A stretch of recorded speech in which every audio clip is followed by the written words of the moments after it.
Bueno, chicos y chicas, comenzamos una nueva etapa.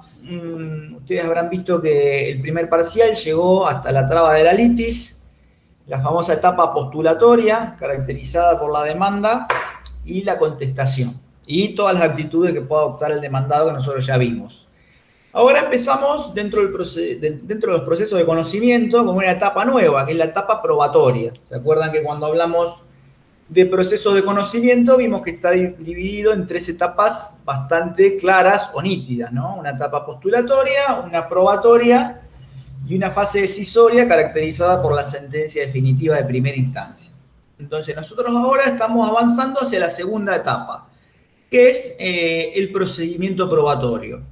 No sin antes hacer un marco teórico general, lo que le llaman teoría general de la prueba, para ver conceptos básicos que después nos van a servir para interpretar toda la materia probatoria. Nosotros vamos a ver hoy la prueba parte general y en el encuentro que viene con Gastón van a ver los medios de prueba en particular, o sea, documental, pericial, testimonial, etc.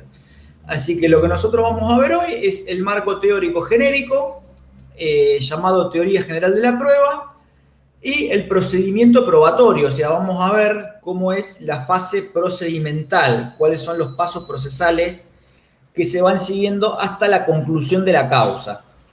Está bueno una manera de encarar esta fase probatoria, partir a tomar como punto de partida algunas preguntas que podemos hacernos respecto de las cuestiones centrales. Este es el modo de encarar lo que tiene Eduardo Couture y un poco también recoge Lino Palacio, usar como disparadores 3 o 4 preguntas en orden a ir respondiéndolas e ir desbrozando un poco la materia prueba.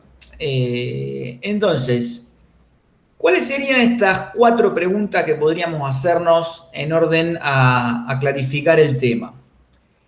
Primero, obviamente, ¿qué es la prueba, no? ¿Qué entendemos cuando hablamos de prueba dentro del proceso? En segundo lugar, ¿qué es lo que se prueba, no? Porque vamos a ver que hay cosas que deben ser probadas y otras que no. De manera conexa con esta última pregunta, podemos ver o podemos preguntarnos quién debe probar. Ese es un detalle no menor, ¿no? ¿Quién tiene la carga de probar los hechos dentro del proceso? Y finalmente podríamos preguntarnos cómo se prueba. Y esto estaría vinculado en forma directa a los medios probatorios, que es lo que vamos a ver en el encuentro que viene.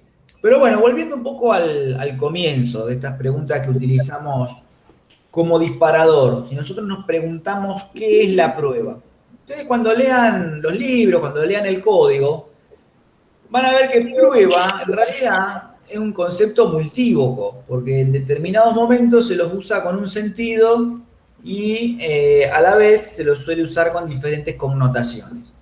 Por eso nosotros acá vamos a intentar ver de qué estamos hablando cuando hablamos de prueba en cada uno de estos sentidos, por aquello que decíamos al comienzo del curso, de que en derecho procesal todas las palabras o todos los términos en realidad tienen un significado que es bastante preciso, que pretende significar determinada situación adentro del proceso, y que quiere decir eso y no otra cosa. Entonces vamos a ver exactamente lo que queremos decir cuando hablamos de prueba. ¿Por qué esto que comentábamos recién en sentido multívoco? Porque a veces se asimila la prueba como actividad a la prueba como el resultado de esa actividad probatoria. O sea, cuando yo digo las partidas de nacimiento son la prueba del estado civil de las personas, ahí estoy usando el sentido o el vocablo prueba en términos de resultado. Yo digo, esta es la prueba. Pero yo puedo decir también que la prueba es una fase del proceso tendiente o que tiene como finalidad generar convicción en el juzgador. Y este es el sentido más preciso del término. Por eso podemos decir que prueba, la prueba, es actividad procesal, obviamente según los medios y los modos que marca la ley, tendiente a generar en el juez o en la jueza la convicción de existencia de los hechos que las partes afirman y que son controvertidos por la otra. Repito, es una definición que no es del libro, no es literal, pero digamos, esa es la idea del concepto de prueba. Insisto, prueba es actividad procesal. ¿Se acuerdan cuando hablamos del objeto del proceso y de actos procesales que decíamos que uno de los elementos era la actividad? Bueno, la prueba participa de esta naturaleza. La prueba siempre es actividad procesal. Obviamente según los medios y los modos que están reglados por la ley. Porque, ¿qué quiero decir con esto que ya lo remarqué 2 veces? Que yo no podría usar medios probatorios que sean contrarios a la ley.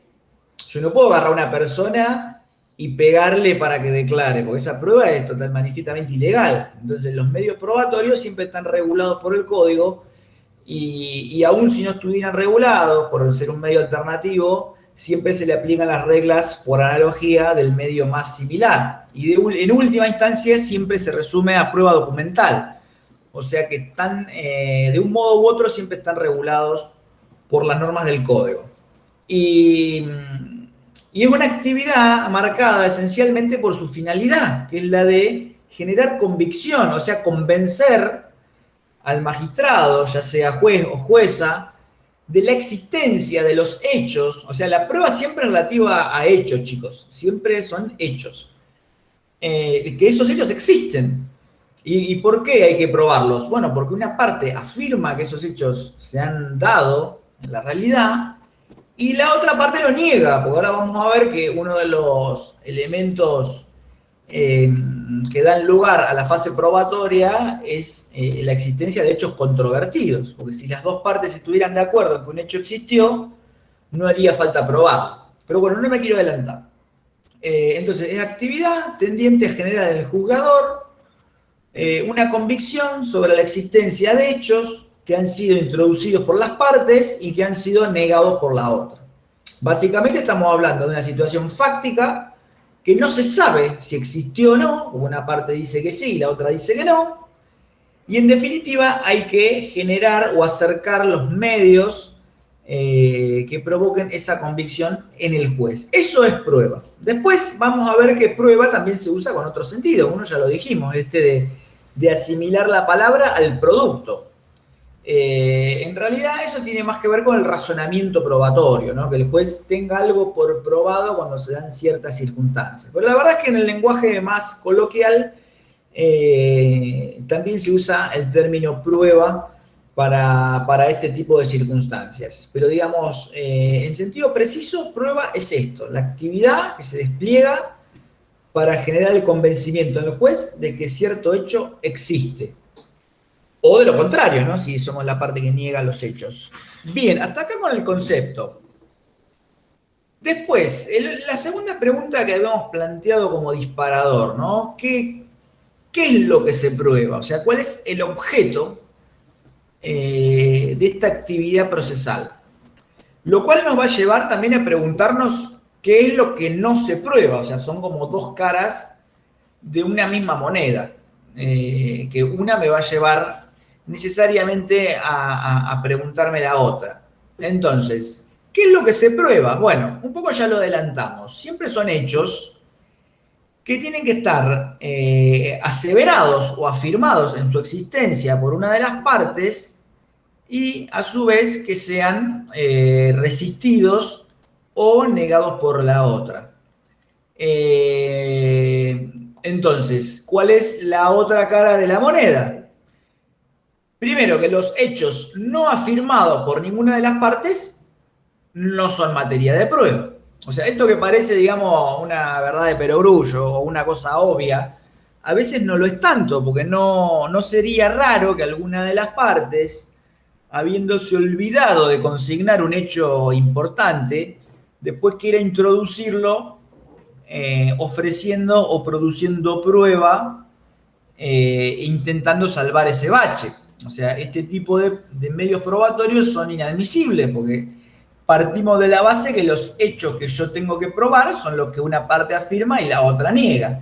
Si ninguna de las dos partes lo afirmó, no pueden ser materia de prueba, y eso lo van a encontrar en el artículo 362, que dice que no podrán producirse pruebas sino sobre hechos que hayan sido articulados por las partes en sus escritos respectivos. O sea que la viveza esa de meter de la mano de la prueba un hecho que no se articuló oportunamente, el código ya lo tiene previsto.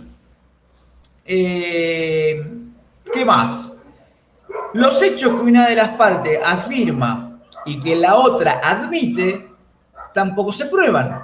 Y esto es un poco, digamos, de sentido común, porque en esta parte, por lo menos en lo que están admitidos por actora y demandada, es como que están de acuerdo.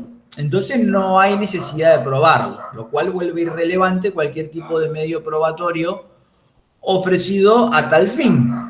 Obviamente que el juez o la jueza no podría tener probado hechos que sean inverosímiles, ¿no? Si yo digo que estuve tal día en la luna y la otra parte lo acepta, y no es muy probable.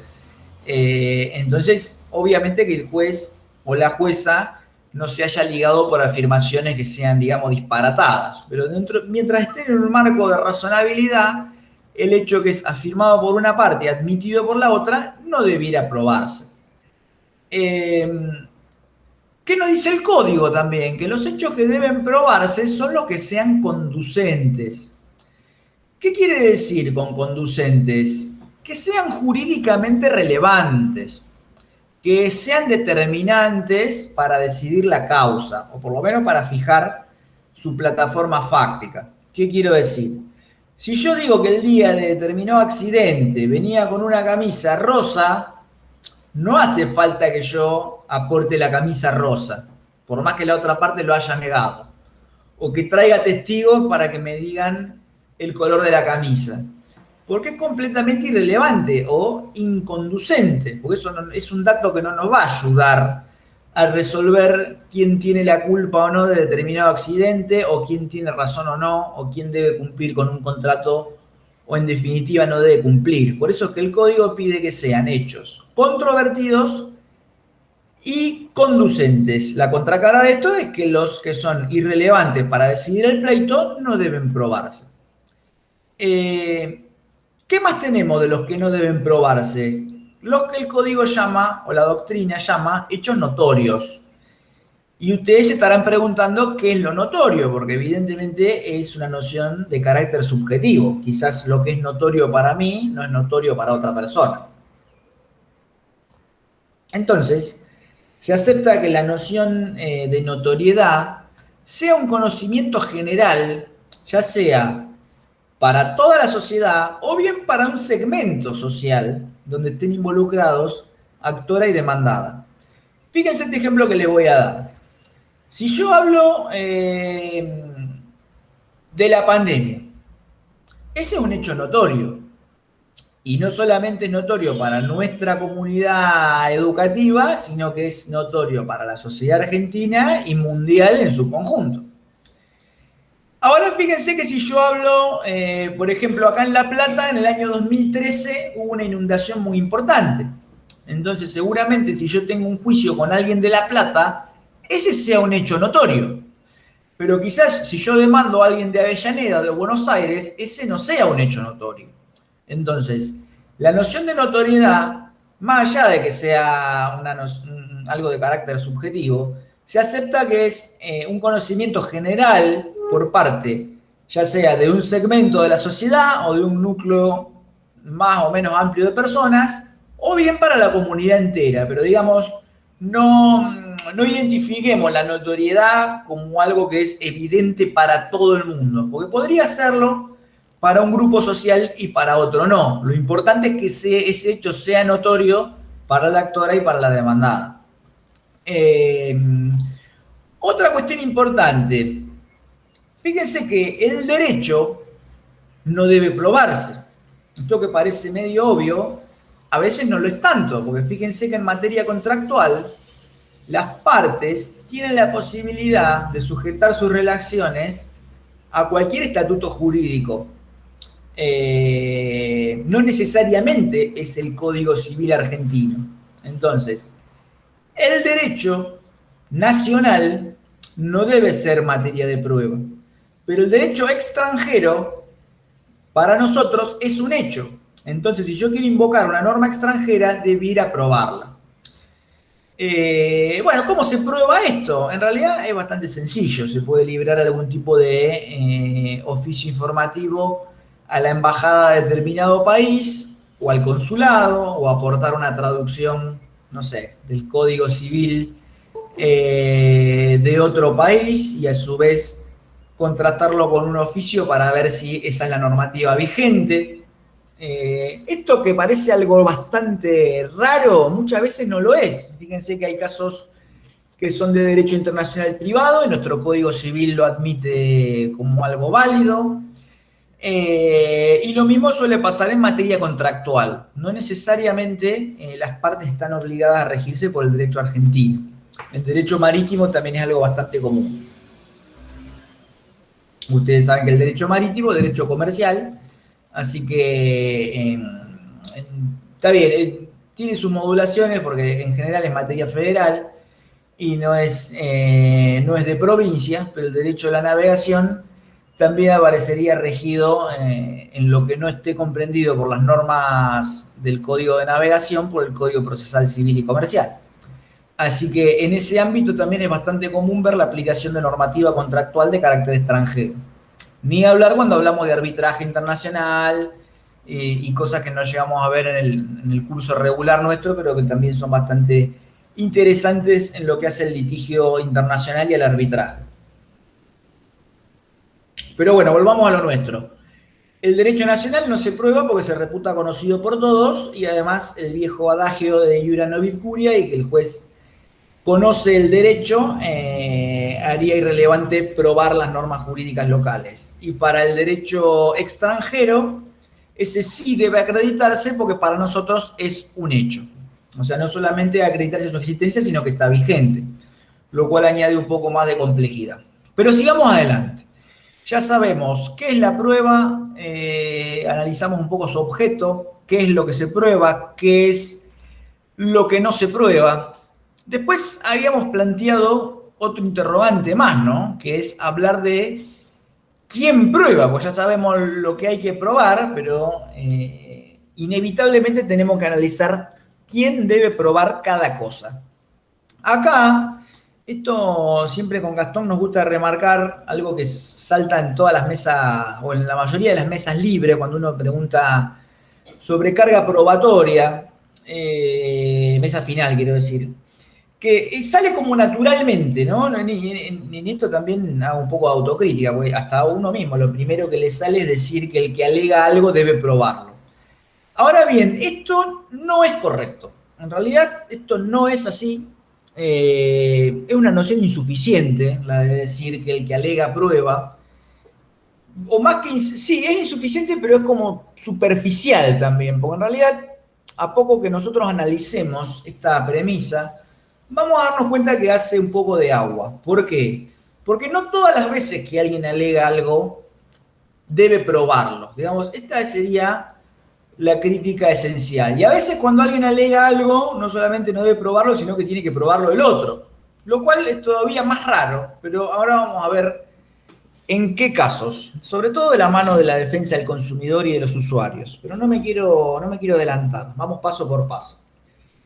Les decía, el que alega prueba es una noción insuficiente.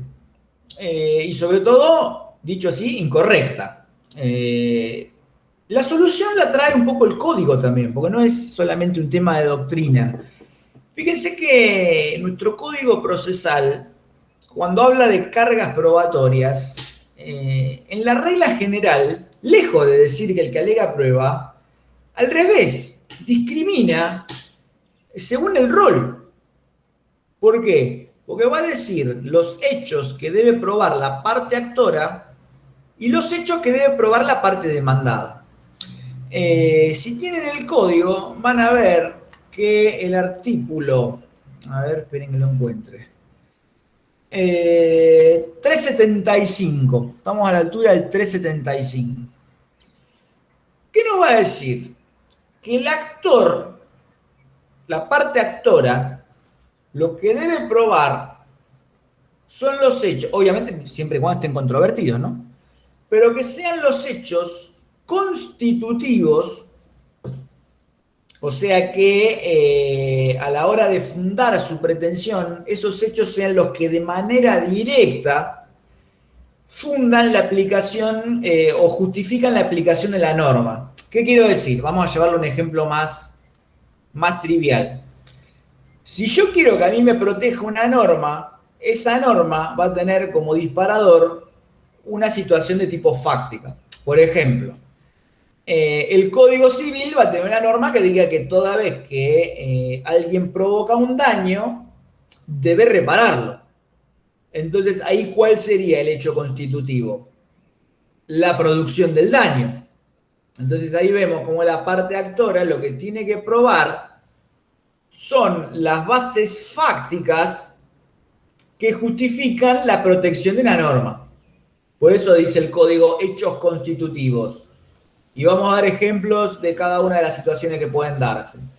Si yo hablara de un accidente, tengo que probar el hecho dañoso, el daño en sí mismo, su extensión, la relación causal. Si yo hablara de un incumplimiento contractual, lo primero que debería probar es la existencia del contrato, sus cláusulas, la manera en que ese vínculo se desarrolla y se fue cumpliendo. Y después el código habla de las cargas probatorias de la parte demandada. Entonces nos va a decir, el demandado lo que debe probar son hechos impeditivos,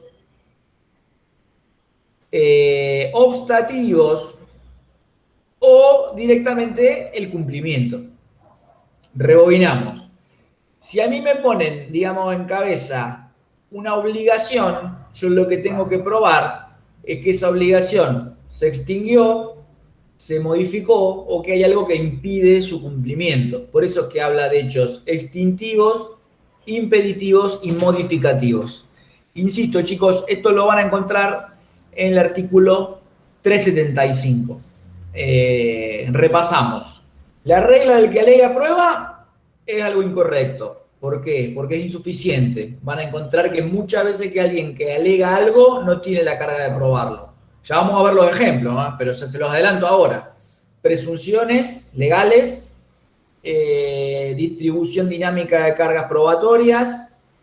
En materia de derechos humanos, los casos de discriminación también revierten las cargas probatorias. Ya lo vamos a conversar cada uno de estos. Pero digamos que esa regla, el que alega prueba, es una noción insuficiente e incorrecta. El Código Procesal, en el 375, nos da cuál es la regla en materia de distribución de cargas probatorias. La parte actora debe probar los hechos constitutivos y la parte demandada debe probar hechos extintivos, impeditivos y que sean modificativos de la pretensión. Ahora bien, vamos a ver las diversas excepciones que hay, porque esta regla general, si bien es contundente, va a tener un montón de excepciones. Algunas están previstas expresamente en el Código Civil, chicos. Yo les pido, porfa, que después les peguen una ojeada. Las que hablan del cumplimiento de obligaciones, de cómo se acreditan. Esas son todas normas que en definitiva pueden llegar a introducir algún tipo de excepción a esta regla general que estamos viendo. Pero vamos a meternos más en lo procesal. Pero sepan que hay excepciones que están en el Código Civil, por favor les pido. Pero vamos de lleno a lo procesal. ¿Cuáles pueden ser excepciones a esta regla?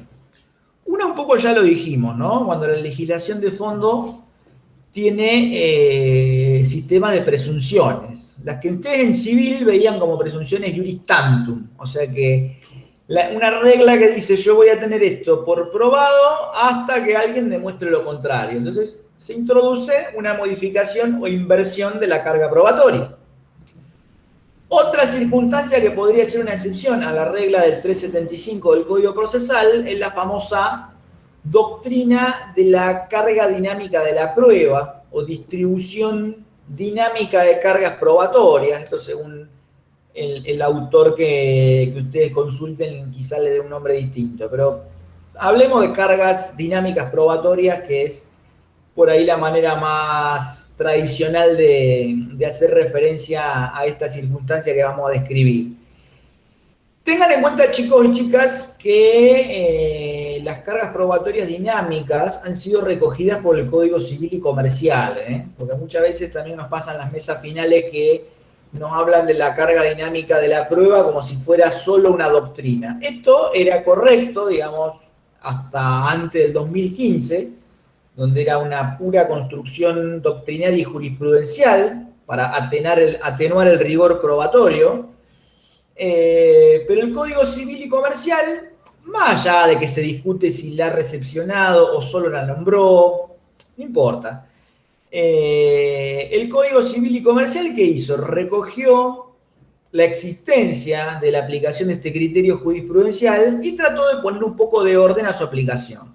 Porque si bien es cierto que no la regula, no dice ni cuáles van a ser sus presupuestos ni sus requisitos, lo que sí dice es que si el juez o la jueza va a distribuir cargas probatorias, tiene que avisar antes. ¿En qué consiste esto de la carga probatoria dinámica? En que en determinadas circunstancias, la carga de la prueba la tiene aquel que esté en mejores condiciones de probar un hecho. Esto era típico de las... cuando había casos de responsabilidad médica, que algunos llaman mala praxis, ¿qué ocurre? A veces se da el supuesto de que la persona que resulta dañada entra, digamos, a un quirófano dormida, sale dormida, todas las personas que están trabajando en esa mesa de operaciones son de la misma institución médica a la cual querés demandar. Y si querés demandar a uno de los médicos, los únicos testigos de lo que pasó son sus compañeros de trabajo y probablemente amigos. Entonces se genera una circunstancia de prueba casi imposible. Entonces, para atenuar este rigorismo, se ideó esta teoría de la distribución dinámica de cargas probatorias, que era colocar en cabeza de quien esté en mejores condiciones de probar un hecho, el tener que acreditarlo en juicio, o por lo menos colaborar a que se esclarezca la verdad. Porque después también la doctrina se agarra un poco de las mechas en el sentido de si esto es un deber de colaboración o en realidad es una distribución en las cargas probatorias. Yo creo que ese debate un poco nos excede al marco de un curso de grado, pero sí tenemos que saber que en la práctica esto juega como una distribución de cargas, porque más allá de si uno lo interpreta como un deber de colaboración o no, en concreto hay alguien que tendría que probar cierto hecho y lo prueba o no lo prueba. Entonces, desde un punto de vista pragmático, todo se resuelve en una distribución de cargas probatorias.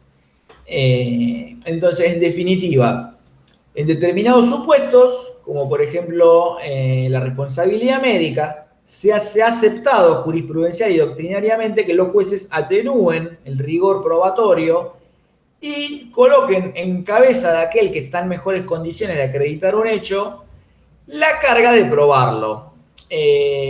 Obviamente que para esto se han dicho muchas cosas, ¿no? Los contra han dicho que la defensa en juicio, el principio de inocencia, impediría que alguien tenga que probar respecto de una conducta que en principio se reputaría como irresponsable hasta que se demuestre lo contrario. También otro debate que por ahí podríamos hacer toda una jornada entera hablando solo de eso, pero digamos que está aceptado jurisprudencial y doctrinariamente y se lo suele justificar en los poderes de dirección y de instrucción que tiene el juez o la jueza dentro del proceso. Así como dirige las audiencias, dirige el procedimiento probatorio y en definitiva todo lo que haga al mejor desenvolvimiento del proceso, el juez, justificada y racionalmente, tendría la posibilidad de poner en cabeza de los litigantes la prueba de determinado hecho. El Código Civil innova en el sentido de que el juez o la jueza debe avisar cuando va a distribuir cargas probatorias. Fíjense que implícitamente está refrendándola a la doctrina de las cargas dinámicas. Porque si dice que tiene que avisar cuando la va a aplicar, está dando por sentado que puede hacerlo. O sea, fíjense que de algún modo termina con la discusión de si el juez o la jueza puede hacerlo. El código dice, si lo va a hacer, tiene que avisar. Con lo cual está partiendo de la premisa de que lo puede hacer. Entonces, ¿por qué el Código Civil y Comercial tiene esta innovación? Porque en realidad, como no estaba regulado de ningún modo, el juez o la jueza aplicaba la teoría de la distribución dinámica de la prueba en la sentencia. Lo cual ciertamente es injusto, por lo menos, ¿no? Porque si a vos te están avisando que tenés que acreditar determinado hecho y lo hacen en la sentencia, luce como un poquito tarde. Vaya si lo es, ¿no? Ya vas con la sentencia definitiva. Ahí te enterás que debiste probar algo y no lo hiciste.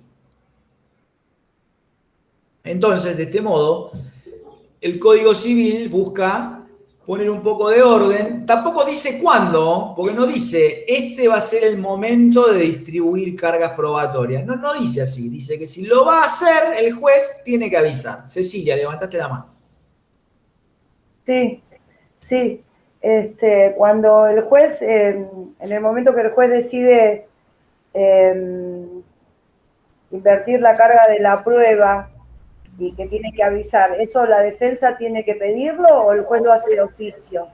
El juez lo hace de oficio y las partes también pueden pedirlo, Cecilia. No están, digamos, las dos posibilidades. Me das pie, Ceci, con lo que decís, a comentar el otro gran supuesto de cargas dinámicas, que un poco ya lo adelanté, pero que ahora es el momento de decirlo con un poco más de amplitud. En materia de derecho de los consumidores y usuarios, también hay una distribución dinámica de la prueba en virtud del artículo 53 de la Ley de Defensa del Consumidor, la famosa 24240. Fíjense que esta ley, miren, acá tengo abierto, el Código Civil recepta la carga dinámica en el artículo 1735. Dice que el juez puede distribuir la carga de la prueba de la culpa o de haber actuado con la diligencia debida, ponderando cuál de las partes se halla en mejor situación para aportarla. O sea, puede hacerlo.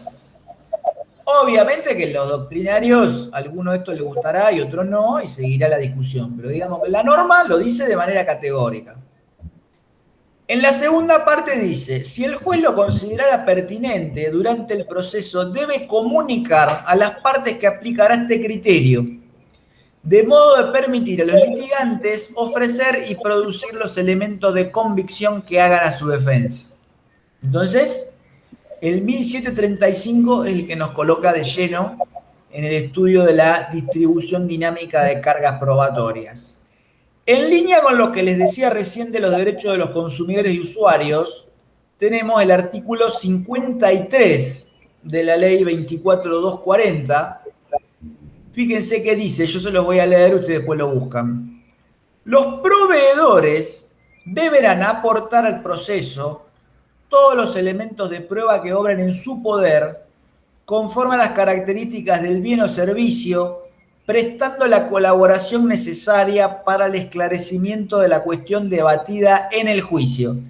Fíjense lo amplia que es la norma. Yo hace un rato les decía un poco más que tenés que probar en contra. Bueno, este artículo lo dice de una manera terminante. Deben aportar todos los medios probatorios que hagan a el esclarecimiento de la cuestión debatida. Y fíjense que usa la palabra colaboración también, lo que nos pondría más cerca de la tesis colaborativa, más que de distribución de cargas. Hay una obligación de colaboración que está acentuada. Y fíjense que este artículo de la 24240, el 53, ha sido de aplicación por la Suprema Corte Bonaerense en el fallo Pacema. No sé si alguna vez lo han escuchado nombrar. Es un fallo donde en un McDonald's una familia contrajo Escherichia coli por el consumo de unas patitas de pollo que estaban contaminadas. Entonces, McDonald's lo que hizo para, digamos, intentar ocultar lo que había pasado fue incinerar toda la partida de patitas que estaba involucrada. Entonces se debatía, ¿no?, quién tenía que producir la prueba de la contaminación en las patitas, porque obviamente la persona que fue a consumir no se llevó una patita en un sobre esperando a ver si le caía bien o mal. Entonces acá nuestro titular de cátedra, el fallecido doctor De Lázari, fíjense cómo Eduardo tiene votos señeros, porque fíjense, me voy a permitir leerles un párrafo, siempre con los vulnerables de Lázari. Y dice lo siguiente: todo procedimiento en el que se encuentre en juego una relación de consumo importa la vigencia en materia probatoria de las cargas dinámicas. Fíjense que lo dice de manera contundente, ¿eh? Principio que es llevado en estos casos a su máxima expresión. Y dice, el concepto de carga dinámica de la prueba o prueba compartida consiste en hacer recaer en ambas partes la obligación de aportar elementos de juicio al juzgador, privilegiando la verdad objetiva sobre la formal para brindar la efectiva concreción de la justicia. Se trata de un concepto particularmente útil cuando los extremos son de muy difícil comprobación. Así que fíjense cómo nuestra Corte Provincial ha hecho aplicación directa de esta doctrina de las cargas dinámicas en materia de derechos de los consumidores y usuarios. Un fallo muy recomendable, se los recomiendo porque tiene muchos conceptos o definiciones trascendentes para la aplicación del sistema de consumidores en la provincia de Buenos Aires, por su fuerza de doctrina legal, ¿no? Pero sigamos adelante, así no se nos va todo el tiempo con las cargas dinámicas. Fíjense, yo hoy les comentaba las categorías sospechosas. ¿Saben lo que son las categorías sospechosas? ¿Ya lo han visto en otra materia?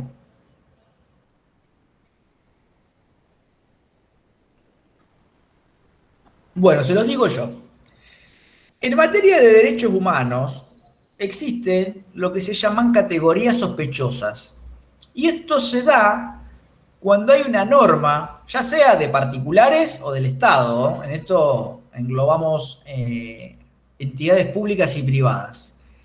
Cuando hay una norma que introduce algún tipo de discriminación respecto de categorías sensibles, ¿no? Estamos hablando de raza, religión, no sé, educación, etnia. ¿Y qué quiere decir esto de la categoría sospechosa? Donde hay una norma de este estilo, se la presume inconstitucional. Hasta que aquel que la redacta y la promulga demuestre lo contrario. Entonces, eso vale como una inversión de la carga probatoria. Fíjense lo importante que es, sobre todo en derecho administrativo, ¿no? Cuando nosotros tenemos normas emanadas del Estado, en cualquiera de sus, ya sea provincial, nacional o municipal, ese tipo de normas goza de lo que llaman principio de legitimidad, o sea, de que son legítimas hasta que una sentencia las invalide. Entonces, esto introduce exactamente el principio contrario, porque si yo tuviera una norma o un acto administrativo que introdujera algún tipo de discriminación según el credo, la religión, la etnia, el color de piel, el sexo, etcétera, etcétera, esa norma se la va a reputar inconstitucional hasta que las autoridades que la crearon demuestren lo contrario, con un estándar obviamente muy, muy, muy riguroso de prueba. Ustedes estarán pensando, esto que dice Avan, los ejemplos deben ser una locura, ¿cómo puede ser? Yo les voy a contar un ejemplo bastante contemporáneo. En la Universidad Nacional de La Plata, a los extranjeros le cobran más caro los cursos de posgrado. Y esto terminó en una acción de tipo colectiva que en este momento está en instancia de Corte Suprema de la Nación. No sé cómo va a terminar, porque esto llegó en vía de recurso extraordinario a la Corte, pero les adelanto que la Cámara Federal de La Plata dijo que esa discriminación era constitucional. Yo no sé, chicos, ustedes qué piensan, pero yo la verdad que cuando leí eso me indigné bastante. A ver, para decirlo en términos concretos, si vos querés estudiar, y le digo más, si ustedes quieren estudiar la maestría de Derechos Humanos de la Universidad Nacional de La Plata y son nacionales, le va a salir tanto. Y si ustedes son colombianos, venezolanos, peruanos, bolivianos, del país que se les ocurra, es mucho más caro. Ahora, yo no sé en la cabeza de quién puede entrar esto, cuestión que en primera instancia y en Cámara Federal esto fue convalidado. Vamos a ver qué es lo que dice la Corte. Esto de las categorías sospechosas no es un invento moderno, esto lo ha elaborado la Corte Suprema de los Estados Unidos hace ya bastante, no les quiero mentir, pero hace como 100 años, porque ya lo aplicó en varios casos importantes que son de los años 50, ¿no? Como el Brown Board Education, esos son fallos de los 50 y ya lo aplicaba, así que es bastante viejo el criterio. Pero la Corte de Derechos Humanos Interamericana hizo aplicación directa a este criterio en el famoso caso Atala Rifo versus Chile. Y ahí dijo textualmente que, tratándose de la prohibición de discriminación por orientación sexual, la eventual restricción de un derecho exige una fundamentación rigurosa y de mucho peso, invirtiéndose además la carga de la prueba, lo que significa que corresponde a la autoridad demostrar que su decisión no tenía un propósito ni un efecto discriminatorio. Obviamente que Atala Rifo habla de discriminación por orientación sexual, pero ustedes pueden aplicar este criterio a cualquier tipo de discriminación con fundamento en los tratados y convenciones de derechos humanos. Lo que interesa, digamos, es esa doctrina donde habla de la inversión de la carga probatoria. Hasta acá, chicos y chicas, los casos quizás más interesantes que juegan como excepción a la distribución de cargas que hace el código. Hay más, ciertamente lo hay. Yo les comentaba al principio de los casos específicos que regula el Código Civil y todas las presunciones legales iuris tantum que haga cualquier tipo de norma. Funcionan como verdaderas excepciones. Ya con esto cierro el tema, lo último que les digo es, guarda que el Código Civil en materia de familia también recoge este criterio. No dice cargas dinámicas, pero va a decir que la regla en cargas probatorias es que debe probar aquel que esté en mejores condiciones de hacerlo. Esto lo dice categóricamente, no me acuerdo el número del artículo, pero debe ser 700 y algo, cuando habla de los procesos de familia. Así que eso, chicos, fundamental, porque el proceso de familia tiene características que les son especiales y propias, o sea que solo rigen para las relaciones de familia. Por favor, no dejen de mirar eso. El Código Civil tiene un capítulo exclusivo que habla de los procesos en las relaciones de familia. Bien, chicos, ¿hasta acá alguna duda, alguna consulta? Bien, otro. Sí, alguien dijo algo ahí. Dami. No, ninguna duda, dijo. Bien. Otra circunstancia que genera algunas dudas es el hecho negativo. Porque, a ver, nosotros estamos hablando de todos hechos. Cuando hablamos de prueba, todo lo que dijimos hasta acá es de hechos positivos, ¿no? Yo tengo que probar el accidente, tengo que probar el daño. Ahora, ¿qué ocurre cuando tengo que probar algo negativo, no? Porque eso también está complicado. Si yo tengo que probar que no estuve en determinado lugar. Bueno, ahí lo que ocurre es lo siguiente. Como regla general, el hecho negativo no está excluido de las normas que nosotros ya vimos. O sea que yo debiera probar con medios, con una conjunción de medios, que cierta circunstancia no se dio. Por ejemplo, si yo tengo que probar que fulano de tal no estuvo en tal lugar, lo que puedo hacer es acompañar testigos que digan si estuvo o no estuvo, podría acompañar, no sé, un video de alguna cámara de seguridad donde se vea que el fulano ese día en ese lugar no estuvo, etcétera, etcétera. Lo que sí, la jurisprudencia ha modulado, ¿no?, la carga probatoria. Cuando digo modulado quiere decir tratarla con menos rigor en este tipo de supuestos que a veces pueden aparecer como de prueba casi imposible, ¿no? Pero fíjense que muchas veces la propia norma atempera este tipo de circunstancias. Fíjense que si ustedes van al Código Civil, si yo tengo que probar que alguien no pagó o que no cumplió con su prestación, el código me la hace bastante más fácil porque me dice que lo que yo debo acreditar es la existencia de la obligación y que el deudor tiene que acreditar que pagó. Y esto lo haría con el recibo. Así que fíjense cómo no solo la jurisprudencia, sino que también el código va modulando la prueba del hecho negativo y vamos a ver que muchas veces recoge algunas normas especiales que fungen como excepción. Y la más patente es la del pago. El que no cobró una deuda no tiene que probar que el deudor no le fue a pagar. Porque fíjense que esto sería una prueba, como le llaman, diabólica, porque sería imposible. ¿Cómo hago yo para probar? Vamos a suponer, no sé, que Marcela me debe plata y no me la pagó. ¿Cómo pruebo eso? Es imposible. O sea, yo tendría que, no sé, acompañar los videos de seguridad de un año del edificio que se vea que no vino. Lo cual creo que tampoco sería prueba de eso, porque me podría mandar la plata, no sé, por home banking. O sea, que ¿qué debería hacer? Mandar certificación bancaria a todas mis cuentas de que no la recibí. O sea, es una locura. Entonces, la propia norma civil es la que va temperando a veces la prueba del hecho negativo. Bien, ¿qué más tenemos? Los medios de prueba.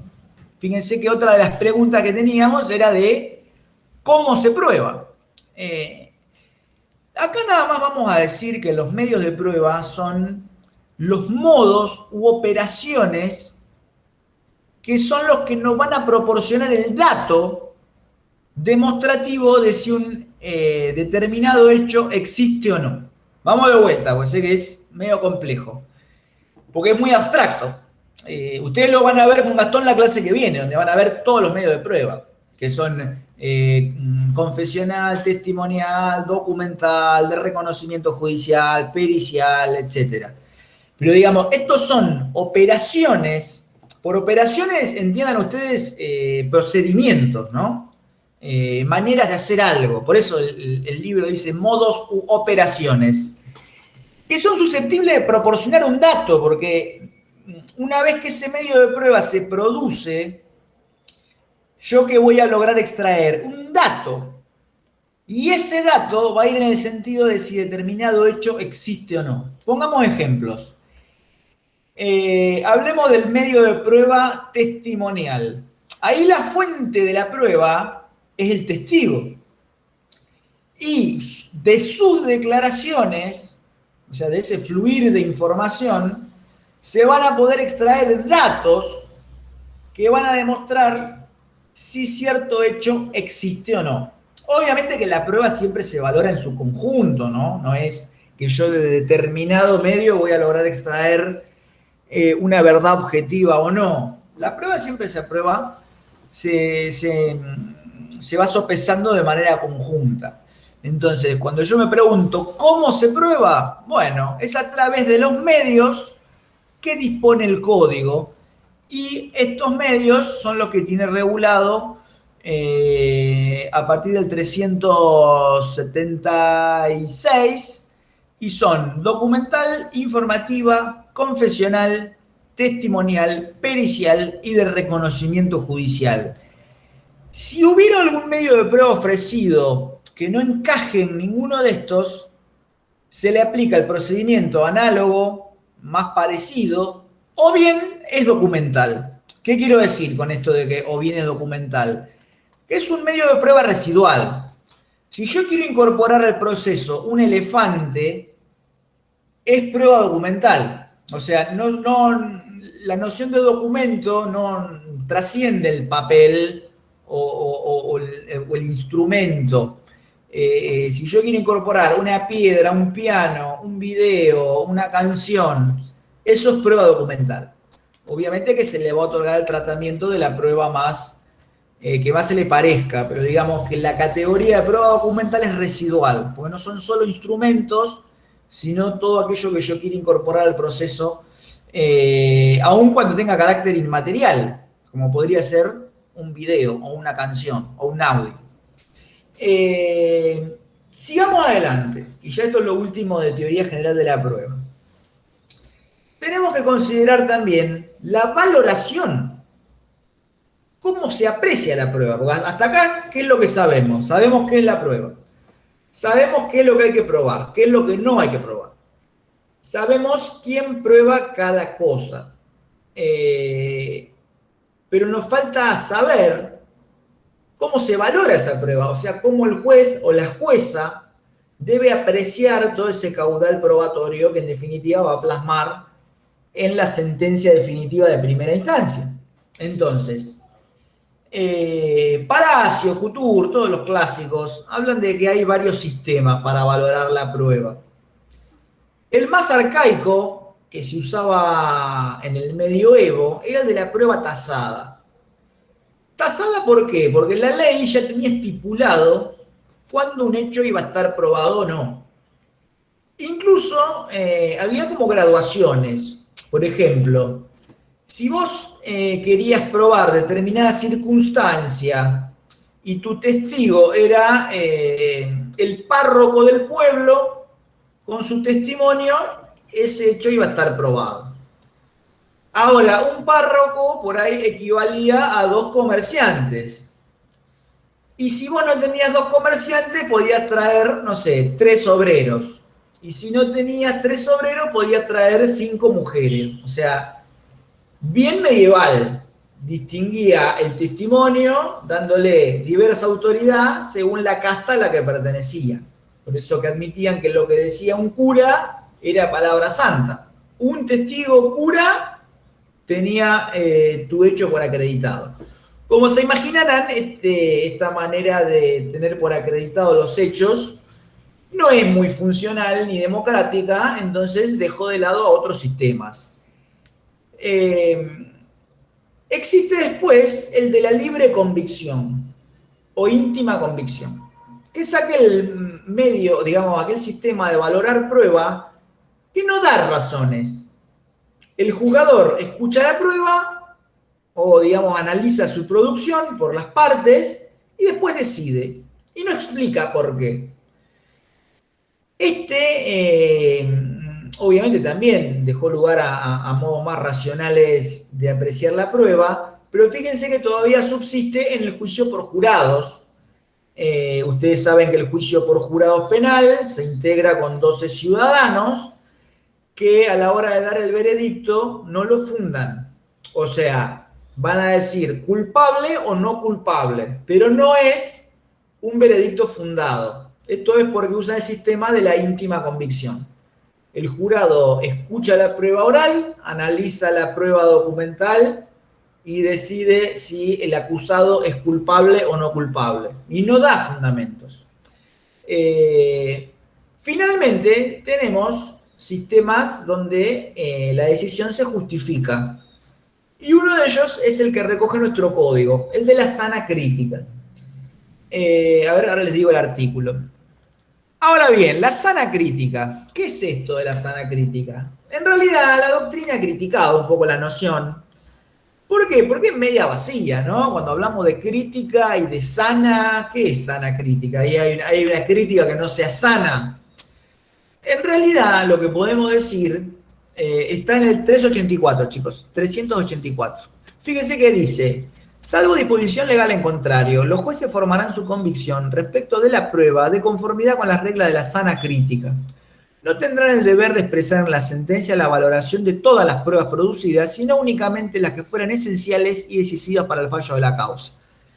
Fíjense que lo dice expresamente, sana crítica. Ahora bien, les decía, esto de sana crítica, no sé, es medio redundante lo de hablar de sana crítica. Quizás lo que podemos decir respecto de este concepto Tradicionalmente la doctrina dijo que la sana crítica consistía en valorar la prueba según las reglas de la lógica y las máximas de la experiencia. Así lo van a leer, chicos, en casi todos los textos que puedan acceder y hablen de sana crítica. Son frases media hueca, o sea, ¿qué quiere decir las máximas de la experiencia? Y no sé. Tradicionalmente dicen que, bueno, que es todo lo que verosímilmente puede ocurrir dada determinada circunstancia de hecho.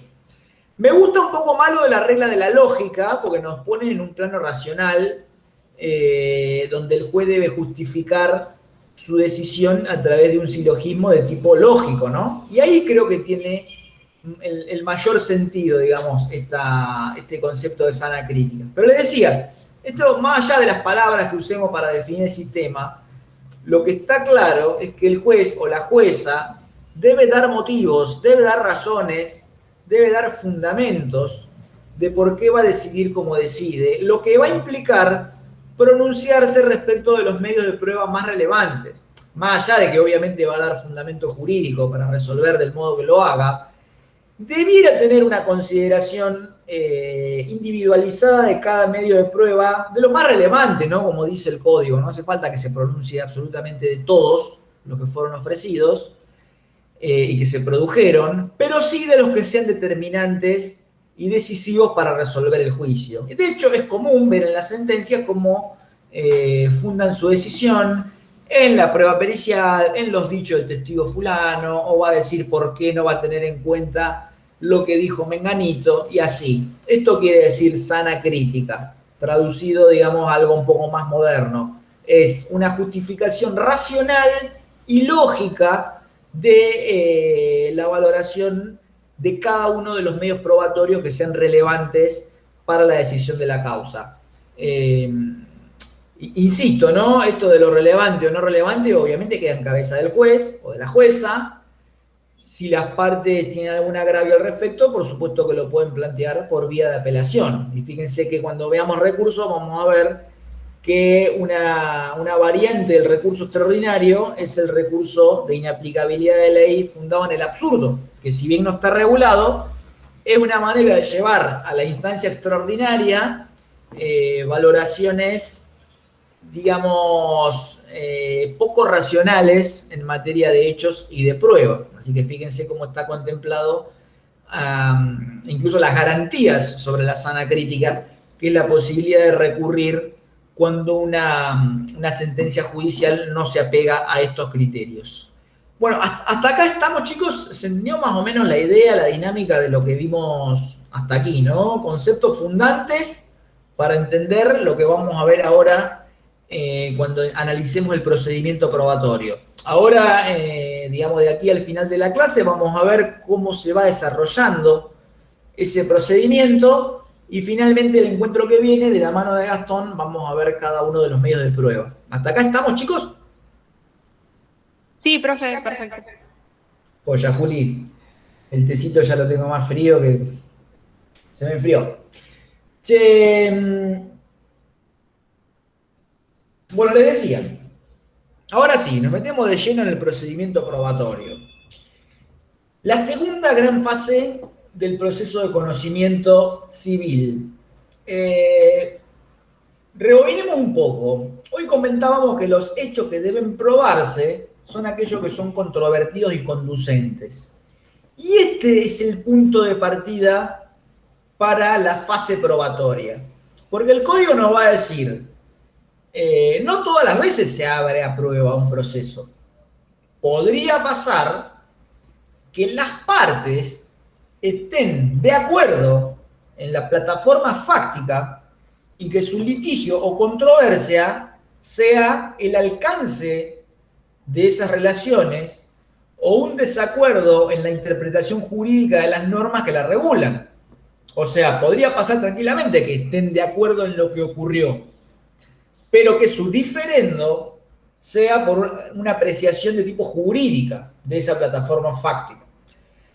En estos casos, la causa no se abre a prueba.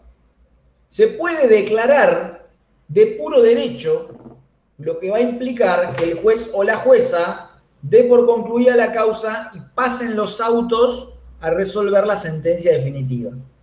Autos, chicos, creo que ya lo dije, es sinónimo de expediente o actuaciones. Cuando el código habla de los autos en plural, está queriendo decir actuaciones o expediente. Entonces, cuando dice autos para sentencia definitiva, quiere decir que el expediente queda en condiciones del dictado de la sentencia definitiva. Entonces, sería una manera de pasar de la fase postulatoria a la fase decisoria. Cuando hay un acuerdo, o por lo menos no hay controversia en la plataforma fáctica, si hay prueba, digamos, porque otra circunstancia que se puede dar es que la prueba sea solo documental y que no esté controvertida.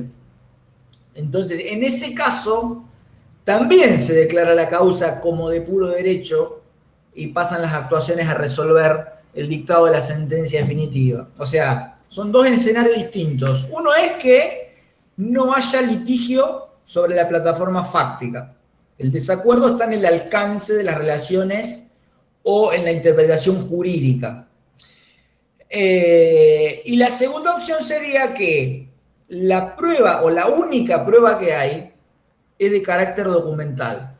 En este caso, tampoco se abre a prueba, quedando la causa ya disponible para poder resolver la sentencia definitiva.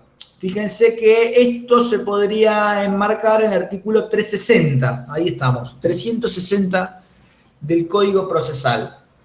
Todas las constancias están en el expediente o en documentos que ya están agregados y obviamente no cuestionados, ¿no? Porque si yo tuviera, digamos, un cuestionamiento sobre la autenticidad de un documento y eso hubiera que respaldarlo con algún otro tipo de medio probatorio, ahí, digamos, hay que abrir a prueba. O sea, sería el ejemplo donde impugno o tacho de falso un documento que se me atribuye, digo que no es mi firma, la otra parte dice que sí, que es mi firma, entonces va a haber que hacer una prueba pericial para ver si en definitiva yo firmé ese documento o no. Entonces acá estamos hablando de prueba documental o constancias que están en el expediente y que no ha sido cuestionada, porque de lo contrario habría que apuntalarlo con algún otro medio probatorio, lo que implicaría abrir a prueba. Entonces, hablamos de solo prueba documental que no está cuestionada.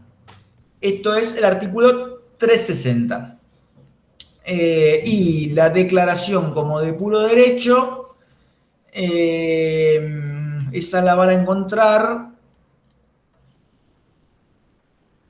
360 también. A ver, ¿tienen ahí a mano, chicos? Como para leer. Bueno, si no me falla la memoria, ambas previsiones están en el 360 o le puedo estar errando por un artículo. 359. El 360 habla de la prescripción de apertura a prueba por conformidad de partes. Bien. Sí, pero fíjate que habla también de las constancias del expediente y prueba documental. A ver, esperen que estoy llegando yo también, ¿eh?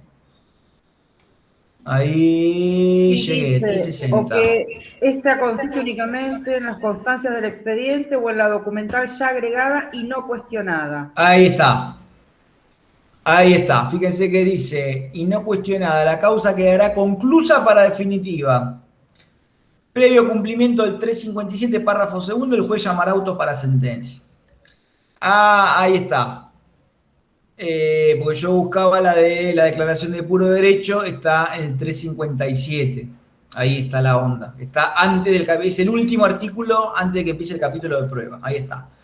357, la declaración de puro derecho, combinada con el artículo 358. Y después tenemos el 360, el que habla de constancias del expediente o en prueba documental. Cuando habla del 357, párrafo segundo, es el traslado, porque hay que dar un traslado previo a que los autos pasen para sentencia definitiva. Bien, ¿qué más tenemos dentro del procedimiento probatorio? Si tenemos hechos conducentes y que son controvertidos, el juez o la jueza va a abrir la causa a prueba. Esto chicos, más allá de los términos así medio rimbombantes que se usan, en definitiva es lo que ocurre en 99,9% de los juicios. Yo les digo la verdad, nunca una declaración de puro derecho que implique resolver la causa automáticamente. Nunca lo vi. Ni hablar de documentos que no sean controvertidos. O sea, esto de documentos de prueba, de que solo haya prueba documental que nadie controvirtió, eso, más de laboratorio que eso, imposible. La declaración de puro derecho podría llegar a ser, sí, podría ser, yo insisto, nunca la vi, pero podría ser, sí. La de documentos que no se controviertan, sinceramente, chicos, lo veo muy de manual, muy de laboratorio. Les decía, lo habitual es que haya hechos controvertidos, que estos sean conducentes y que el juez abra la causa a prueba. Acá guarda, porque según el tipo de proceso, va a cambiar la dinámica de esta fase introductoria al procedimiento probatorio. ¿Por qué les digo esto? Fíjense que si el proceso era ordinario, si el proceso es ordinario, dentro de los primeros 10 días de notificado el auto de apertura a prueba, las partes deben ofrecer la prueba distinta a la documental. Esto, chicos, es importantísimo, ¿eh? No podemos flaquear en esta, porque puede ser que nos traiga malas consecuencias en un proceso real, ¿eh? Así que por favor les pido. Me voy a detener un poco más. Si el proceso es ordinario, el juez abre la causa a prueba. Esta es una providencia simple, que se llama auto de apertura a prueba. Se notifica electrónicamente. Dentro de los 10 días, o sea, vos te notificás del auto de apertura a prueba, dentro de los 10 días, obviamente hábiles judiciales, hay que ofrecer la prueba distinta de la documental, o sea, testigos, confesional, de reconocimiento, pericial, informativa, etc. Ahora, si el juicio es sumario o sumarísimo, o sea, sumario y sumarísimo, con la demanda y la contestación se ofrecen todos los medios probatorios, todos, o sea, desde el arranque, de tal suerte que el auto de apertura a prueba contiene también los medios que se van a producir. Y en este punto es donde tenemos que hacer la distinción. Una cosa es el ofrecimiento de la prueba, que son los medios probatorios de los cuales las partes se van a servir para acreditar los hechos que alegan como fundamento de su pretensión o defensa. Y otra cosa muy distinta es el proveimiento, que son los medios que el juez o la jueza le va a permitir producir. Lo digo de vuelta. Las partes, a la hora de fundar sus pretensiones, aseveran la existencia de hechos. Para probar esos hechos, van a ofrecer, o sea, van a poner a disposición los medios probatorios que ellos estimen pertinentes. Ahora, el juez o la jueza no está obligado a dejarle producir todos los medios. El juez o la jueza hace un juicio de pertinencia, de legalidad y de admisibilidad de cada medio probatorio y va a decidir si ese medio se va a producir o no. Porque fíjense que la prueba puede ser inconducente, puede ser inidónea. Inidónea es de medio a fin. O sea, si yo quiero probar por testigos la extensión de un daño, esa prueba es inidónea, porque eso se prueba con peritos. Entonces, el que en definitiva decide todo eso es el juez o la jueza. Y chao. ¿Por qué? Porque encima es inapelable esa decisión. Después vamos a ver que las partes tienen lo que se llama replanteo de prueba en alzada. O sea que si vos perdés el juicio, podés irte por vía de apelación y pedirle a la Cámara que ese medio que el juez no te dejó producir se produzca en el marco de la apelación, en la Cámara básicamente. Pero digamos, las decisiones del juez o de la jueza en materia de prueba son inapelables. Entonces, los magistrados no están obligados a dejarte producir todos los medios que vos ofreces. insisto, hacen un juicio de pertinencia, de idoneidad y de legalidad respecto de cada medio probatorio. Es cierto, sí, chicos, que en la práctica casi todo lo que ofrece se produce. Se tiene que ser o manifiestamente inconducente o inidóneo al extremo, como el ejemplo que dimos recién, o sobreabundante. Si vos ofreces 40 testigos, más vale que no te lo van a dejar declarar a los 40. Hay que ver el tipo de proceso, qué tipo de testigos son. Los testigos de oídas no sirven. Puede haber testigos que sean de reconocimiento. No quiero avanzar sobre la prueba testimonial. ¿Cómo de oída, Guille? El testigo de oídas está prohibido porque es un testigo que no vio el hecho, sino que escuchó de otro que lo vio. Ese tipo de testigos no puede declarar. Sé que parece medio obvio, pero está lleno de juicios donde intenta declarar a alguien que no vio lo que sucedió, que va a prestar declaración de algo que escuchó o de que lo vio, digamos, a la actora rengueando al día siguiente. O sea, esos testigos no sirven. Y de hecho, los jueces cuando toman audiencias y lo hacen ellos mismos o ellas mismas, lo primero que preguntan, a ver, discúlpeme, ¿usted lo vio al hecho o no lo vio? Ah, no, yo en realidad soy una vecina. Bueno, váyase. Así, no te dejan ni declarar, porque el testigo de oída no puede ir a...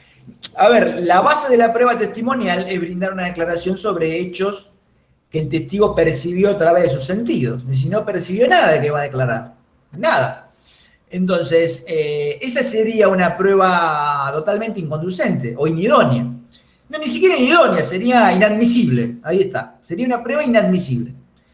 Y es el juez o la jueza el que hace este examen de admisibilidad, de idoneidad, de pertinencia, de si es sobreabundante o no es sobreabundante.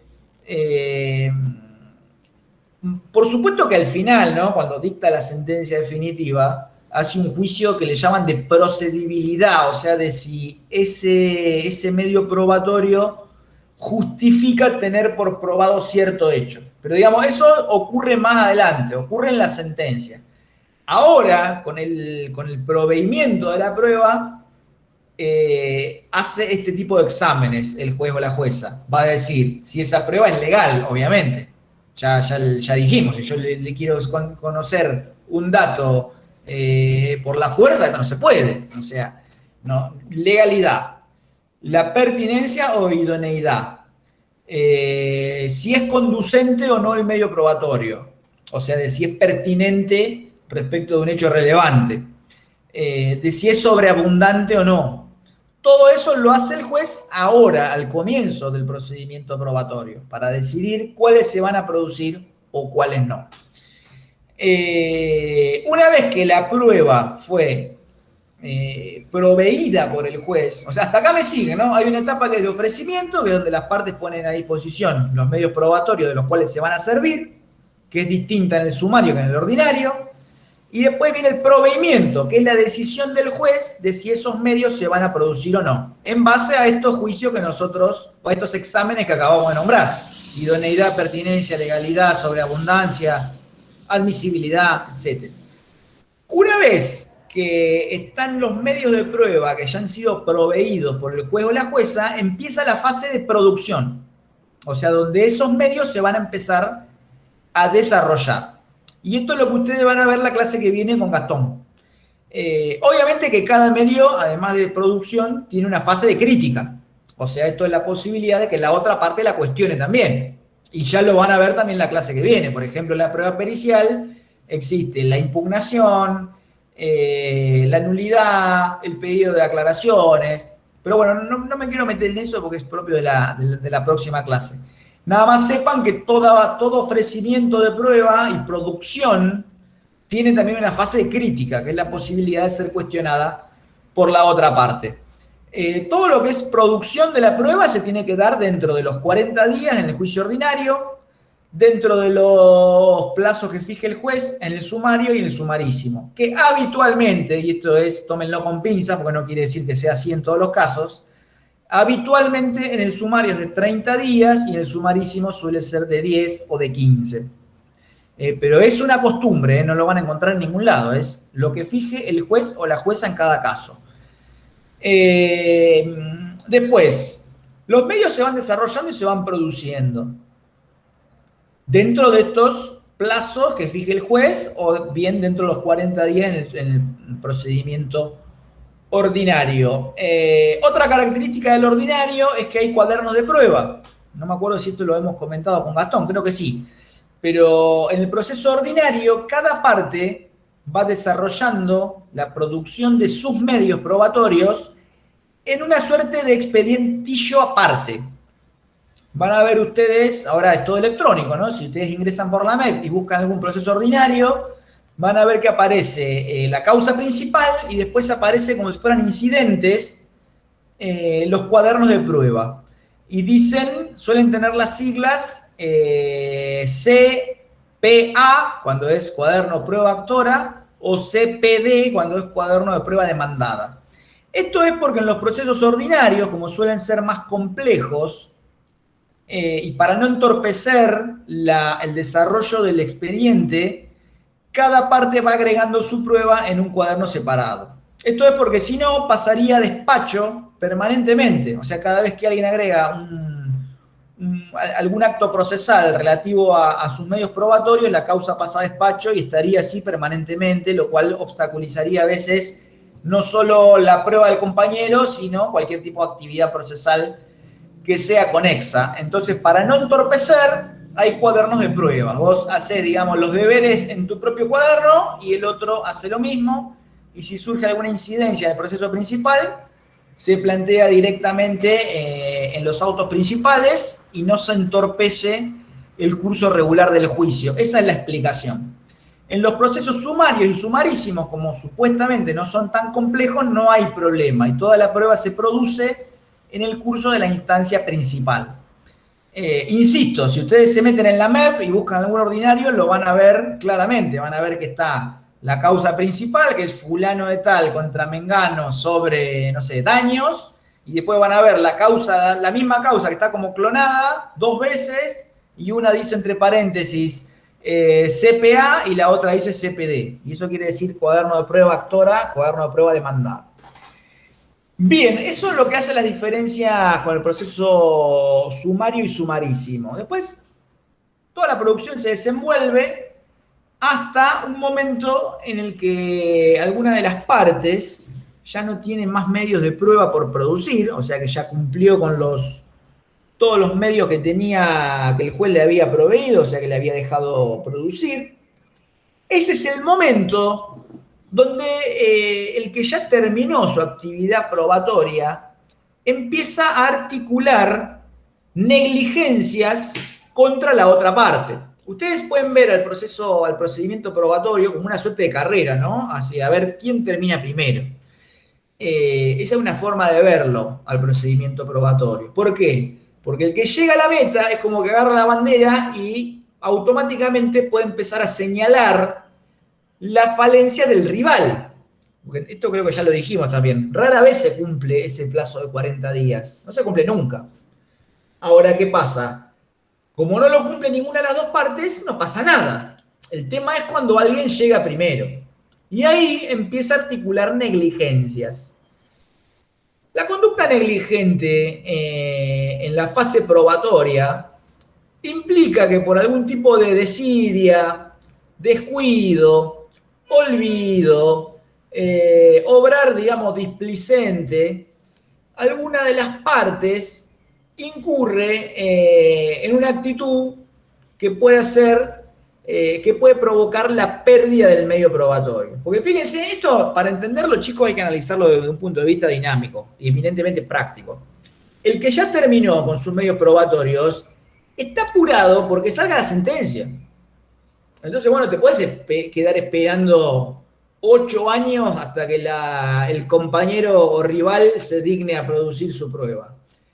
La negligencia probatoria es una herramienta con la que el código arma al que termina su prueba primero para empezar a desarmar de prueba al rival y poder avanzar hacia el dictado de la sentencia definitiva. ¿Qué quiero decir? Vos terminaste de hacer los deberes, te das cuenta que a la otra parte le faltan 3 o 4 medios probatorios. La manera procesal de desarmar al rival es articular negligencias, que básicamente es acusar al rival de tener algún tipo de conducta displicente en la producción de la prueba. De eso se da traslado a la contraparte, que la verdad, chicos, rara vez hay alguna excusa válida, y si prospera ese acuse de negligencia, directamente se le da por decaído el medio probatorio a la parte que no lo produjo. Eso es a grandes rasgos la negligencia. Ahora ustedes estarán preguntando qué diferencia hay con la caducidad de los medios probatorios. Y acá viene el gran lío, o lo que por ahí es más difícil de entender. Yo les decía hace un momento que la única manera de comprender esto es desde un punto de vista dinámico o práctico. Tanto la negligencia como la caducidad son maneras de perder la prueba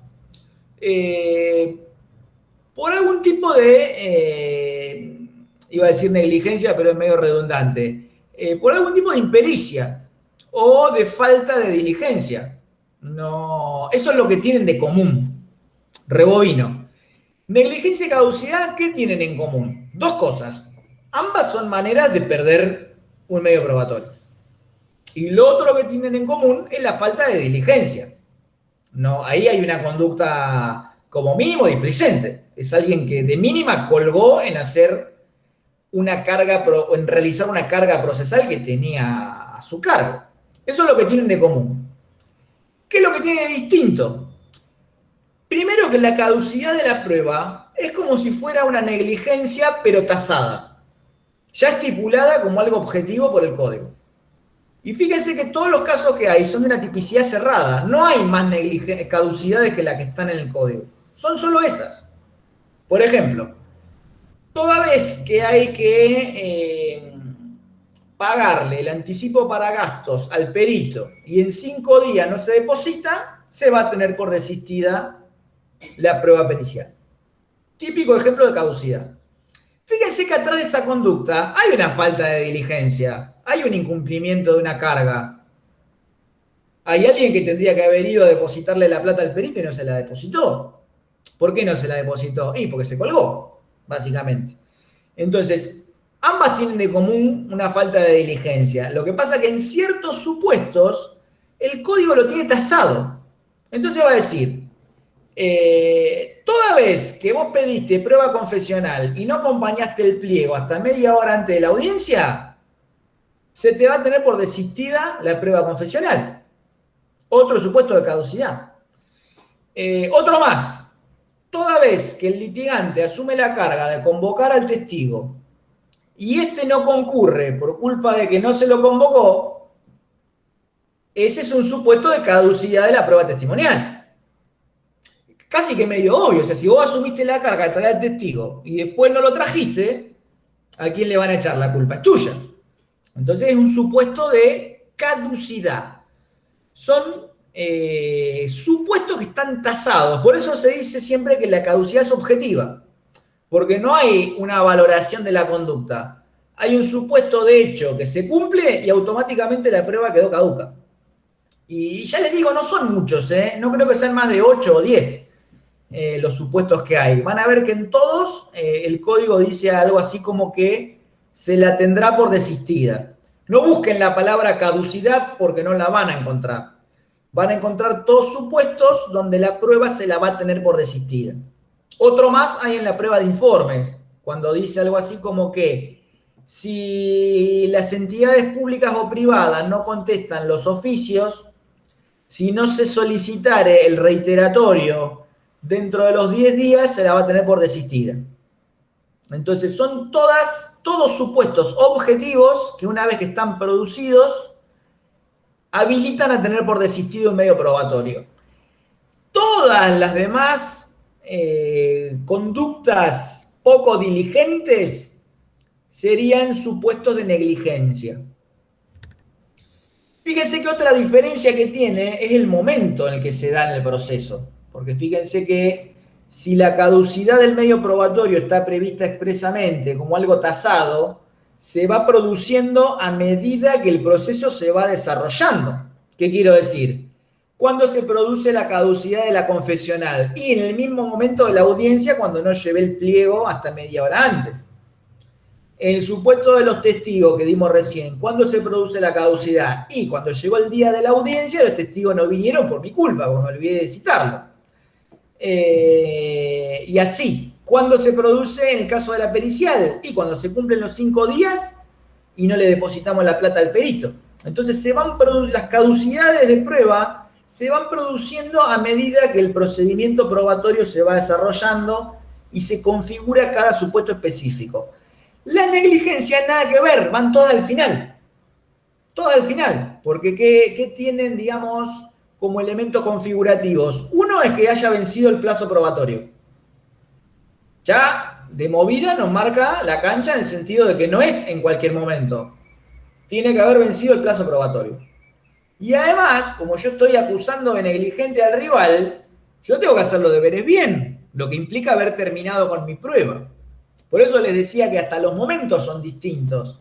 Las caducidades se van produciendo a medida que el medio probatorio se va desarrollando. Y las negligencias se articulan todas al final. ¿Por qué? Porque estamos hablando de un litigante que quiere avanzar hacia la sentencia definitiva y el obstáculo es el rival, que todavía tiene prueba por producir y que no lo hizo. ¿Y por qué no lo hizo? Por una conducta de poca diligencia que obviamente le es imputable. Está previsto un traslado, chicos. Cuando nosotros acusamos de negligente al rival, eso va con traslado hacia la otra parte, como para ver si tiene algo para decir. Chicos y chicas, nunca vi a alguien que logre dar una excusa válida. De hecho, lo normal es que este traslado ni siquiera se conteste. Es como que vos decís, bueno, mala mía, ya está. Y nada más estás esperando que te declaren negligente. Porque, ¿qué vas a decir? No, mire, yo no le deposité el anticipo para gastos porque me secuestró un ovni y me devolvieron hace 2 días. Son imposibles de justificar. Lo que pasa es que pongámonos en el sillón del legislador. Es difícil hacer un catálogo de caducidades que comprenda absolutamente todas las cosas en las que un litigante puede fallar u omitir a la hora del desarrollo de la prueba. Es mucho más fácil catalogar 8 o 10 supuestos, como hizo el legislador, y el resto dejarlo todo para el final en una suerte de incidente de negligencia. Más vale que después eso es difícil de justificar. De hecho, yo nunca vi, y he preguntado entre amigos que trabajan en juzgados si alguna vez vieron a alguien que prospere, digamos, su excusa. Nunca he visto. Pero bueno, hasta el momento es diferente. Todo esto se deja para el final. O una vez que una de las partes concluyó con sus medios probatorios y la otra parte, digamos, no le quedó más para producir porque han sido declarados los que le faltaban negligentes o caducos, ahí la causa ya está en condiciones de ir terminando. Entonces, lo primero que va a pasar es que el secretario o la secretaria del juzgado va a certificar la prueba. Esto quiere decir que se va a fijar.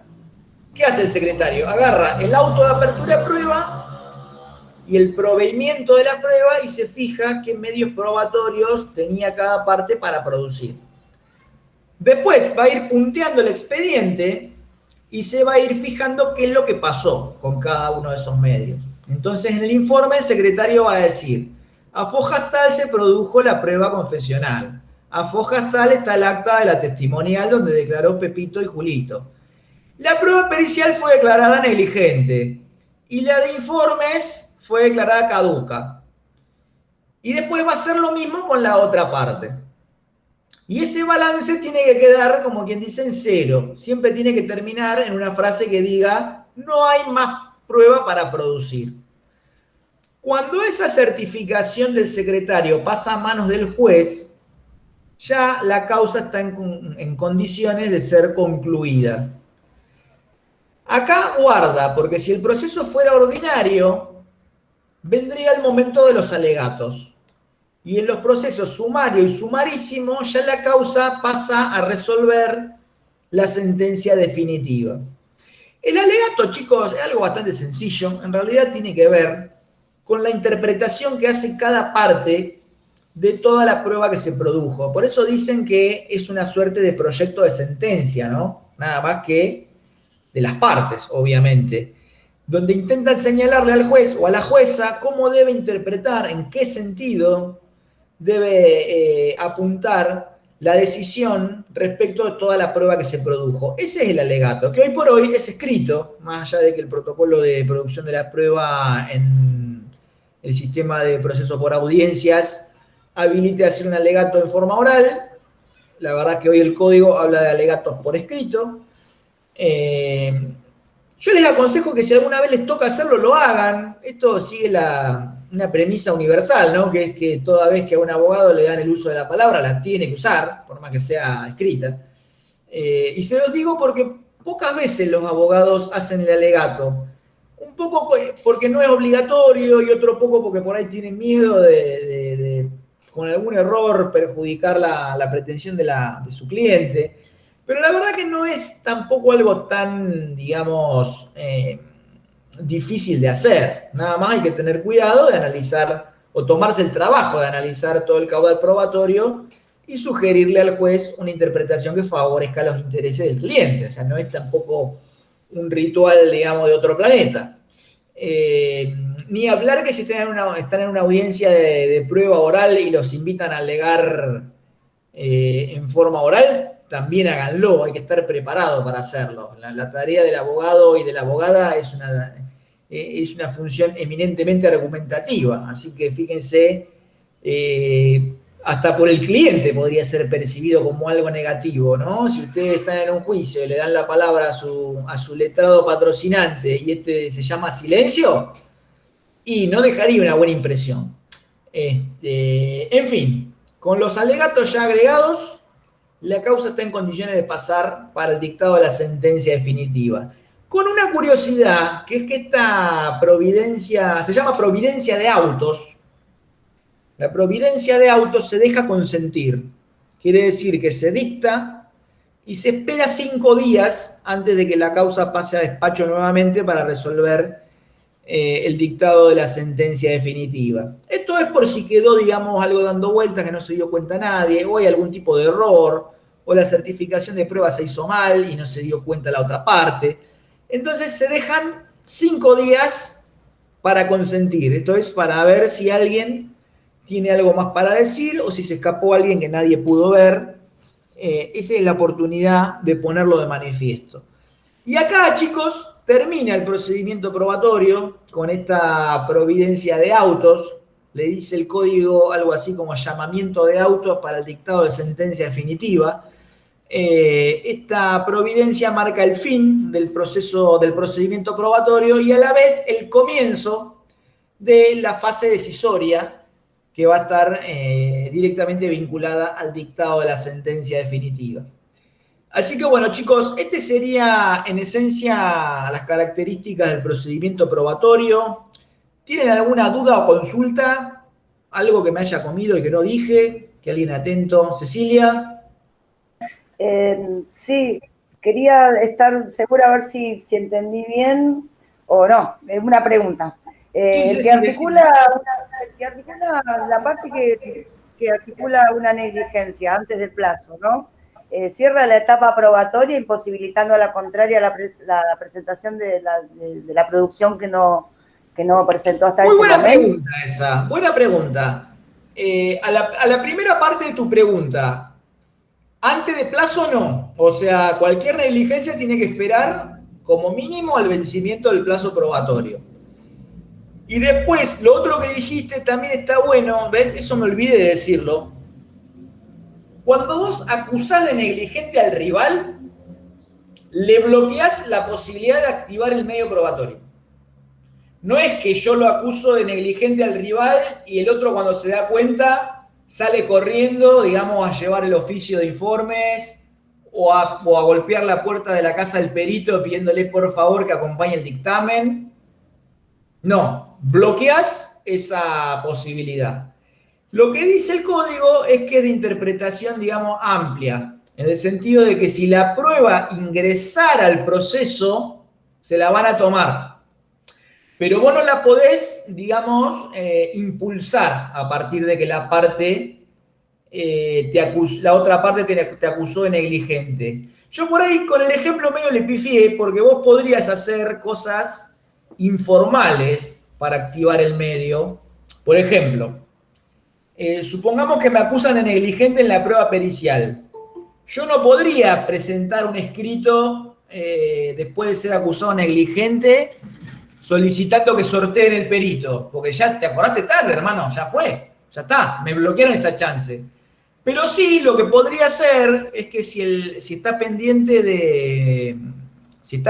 el informe del perito de ingresar, va de suyo, chicos, que todos los medios probatorios, como alguna de las partes los ofrece, está el impulso de cada medio probatorio, está en cabeza del interesado. O sea, chicos, yo por ahí no lo dije y no sé si es tan obvio. Todos los medios de prueba que el juez te deja producir, tenés que impulsarlos vos. Nadie te lo va a impulsar. ¿Qué quiero decir? Nadie te va a librar el oficio, nadie te va a diligenciar tu oficio, te lo tenés que hacer vos.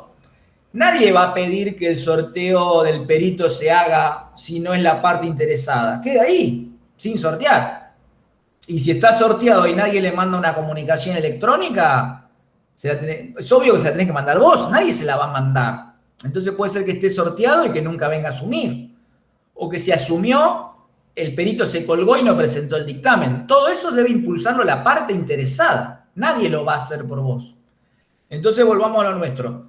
Si el perito se colgó y no mandó su dictamen pericial, por ahí lo que yo podría hacer es justamente ir a la casa, llamarlo por teléfono, decirle, mirá, maestro, me acusaron de negligente, por favor, mandá el dictamen, mandalo ya. No sé, mandalo como tenga, mandalo. Por favor, te pido, porque pierdo la prueba. Eso yo podría hacerlo. Lo que no podría hacer es presentar escritos o haciendo presentaciones tendientes a que la prueba que a mí me acusaron de negligente cobre impulso otra vez. Eso no es posible. Te bloquean la posibilidad de impulsarla. Vos podrías hacer cosas informales, como ir a rogarle al perito que mande el dictamen, o podrías ir a rogarle a la entidad que tiene pendiente un informe que lo mande. Lo que no podrías hacer es pedir que se libre un nuevo oficio o pedir que se sortee el perito. Todo lo que tengas para hacer en el expediente te lo bloquean, no puedes hacerlo. Pero digamos, si el medio probatorio ingresa igual, el juez debe tomarlo y la declaración del acuse de negligencia queda como abstracto. ¿Se entendió, chicos? Bien, vamos a dejar acá. Les pido porfa que si tienen más dudas y consultas las piensen y las evacuamos en la clase que viene con Gastón. Sí, medio que voy cortando porque ya me tengo que ir al campus a dejar el parcial. Así que yo lo prometí a las 8, pero por las dudas lo vamos a empezar 8 y 10.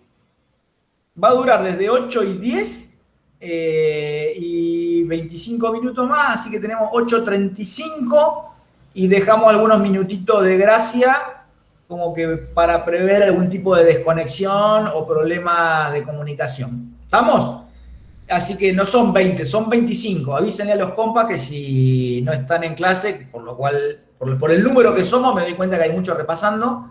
Avísenle que son 25 minutos, igual lo vamos a dejar claro en el campus ahora cuando publique el enlace, más los minutitos de gracia de la vez pasada. Pero por favor no me especulen con los minutos de gracia. Miren que el otro día yo lo venía siguiendo en vivo al parcial y entraron, pero como 10 en plazo de gracia. Así que porfa no me especulen con eso. Nos vemos el martes que viene. Profesor, y me voy al campus a colgar el parcial. Éxitos para los que rindan. ¿Las notas van a estar hoy? Sí. Ok, gracias. Abrazo grande, chicos.